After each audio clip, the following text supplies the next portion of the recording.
ایک شیخ صاحب کے پاس ایک خاتون آئیں جو کہ پردہ کرتی تھی.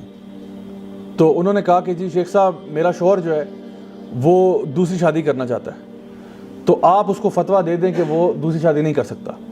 تو شیخ صاحب نے کہا کہ بہن میں تو نہیں یہ فتویٰ دے سکتا, کیونکہ اللہ تعالیٰ نے جب اجازت دی بھی ہے تو وہ کر سکتا ہے. تو اس نے کہا نہیں شیخ صاحب آپ فتویٰ دیں, بس مجھے نہیں پتہ آپ فتویٰ دیں. انہوں نے کہا بہن میں آپ کو بتا رہا ہوں, میں اس کو سمجھا سکتا ہوں کہ وہ نہ کرے, یہ اور کوئی اس کو نصیحت کی جا سکتی ہے, لیکن بہرحال فتویٰ میں نہیں دے سکتا کہ وہ نہیں کر سکتا, ایسا نہیں ہو سکتا. تو اس نے کہا شیخ صاحب میں آپ کو اپنی شکل دکھا نہیں سکتی, لیکن اگر آپ میری شکل دیکھ لیتے, آپ یہ کہتے کہ جو عورت اتنی خوبصورت ہے اس کے شوہر کے لیے لازم ہے کہ وہ دوسری شادی نہ کرے. تو شیخ صاحب نے کہا کہ بہن جو بھی ہے بہرحال میں آپ سے معذرت چاہتا ہوں, میں یہ فتویٰ نہیں دے سکتا. وہ عورت ناراض ہو کے چلی گئی. اب شیخ صاحب کہتے ہیں کہ وہ عورت جو ہے نا مجھے توحید سکھا کے چلی گئی. توحید کیسے؟ کہتے ہیں اللہ تعالیٰ نے اس عورت کو دنیا کا جو حسن دیا ہوا ہے اس حسن میں سے 0.000000001% حسن دیا ہے, اور اس حسن کی بنا پر وہ یہ سمجھتی ہے کہ میرا شوہر دوسری نہیں کر سکتا, میرے ساتھ کسی کو شریک نہیں کر سکتا. تو اللہ تعالیٰ جو تمام حسن کا مالک ہے وہ کیسے برداشت کرے کہ اس کے ساتھ کسی کو شریک کیا جا رہا ہے؟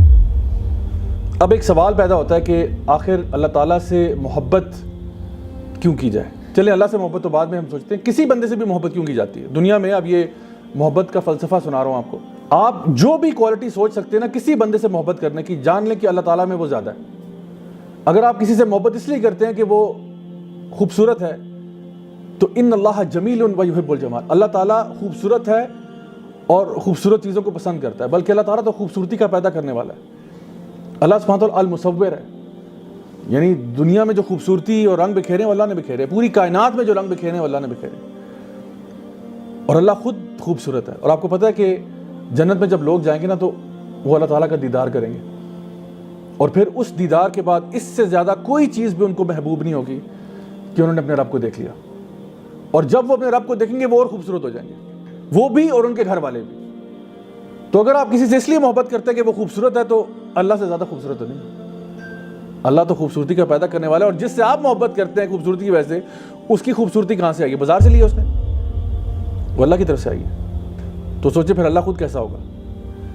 اگر آپ کسی سے محبت اس لیے کرتے ہیں کہ بڑا کوئی نرم دل ہے, تو اللہ تو الرحمن ہے, الرحیم ہے, الغفور ہے, الغفار ہے, سب سے زیادہ رحم کرنے والا اللہ ہے.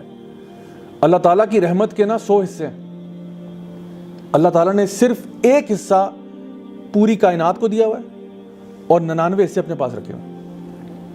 اگر ایک ماں اپنے بچے سے پیار کرتی ہے نا تو وہ اس 1% کا 0.0000001% ہوگا, کیونکہ 1% پوری کائنات میں بکھرا ہوا ہے. آپ کو اگر بلی کا بچہ دیکھ کے اس پہ ترس آتا ہے نا تو یہ اسی رحمت میں سے 1% ہے. تو پوری کائنات میں جو رحمت بکھری ہوئی ہے وہ صرف 1% ہے, باقی ساری اللہ نے اپنے پاس رکھی ہوئی ہے, اور وہ قیامت کے دن اللہ تعالیٰ جو ہے نا اپنے بندوں کو معاف کرنے کے لیے استعمال کرے گا. کمپیشن کی بات کرتے ہیں تو یہ کمپیشن اللہ کے پاس ہے, الرحمن ہے, الرحیم ہے. اگر آپ اس لیے محبت کرتے ہیں کہ جی اس کے پاس طاقت اور قوت بڑی زیادہ ہے, کسی کے پاس پاور اتھارٹی ہے, تو اللہ تعالیٰ سے زیادہ قوی تو کوئی بھی نہیں ہے. اللہ القوی ہے, اللہ تعالیٰ ہر چیز پر قادر ہے. ان اللہ علی کل شیء قدیر لا حول ولا قوت الا باللہ. اگر پاور اتھارٹی آپ کو پسند ہے تو اللہ سے زیادہ پاورفل کون ہے, اللہ سے زیادہ اتھارٹی والا کون ہے. اور اگر اس لیے کسی سے محبت کرتے ہیں کہ کسی کے پاس مال زیادہ ہے, تو دنیا اور زمین و آسمان کے تمام خزانے تو اللہ کے پاس ہیں. دینے والا اللہ, بنائے آپ کو اللہ, پوری کائنات کو ڈیزائن اللہ کرے, آپ کے پاس جو نعمت ہے وہ اللہ کی طرف سے ہے, اور پھر انسان اللہ کو چھوڑ کے غیر اللہ کی طرف چلا جائے, اللہ تعالیٰ کیسے برداشت کرے گا؟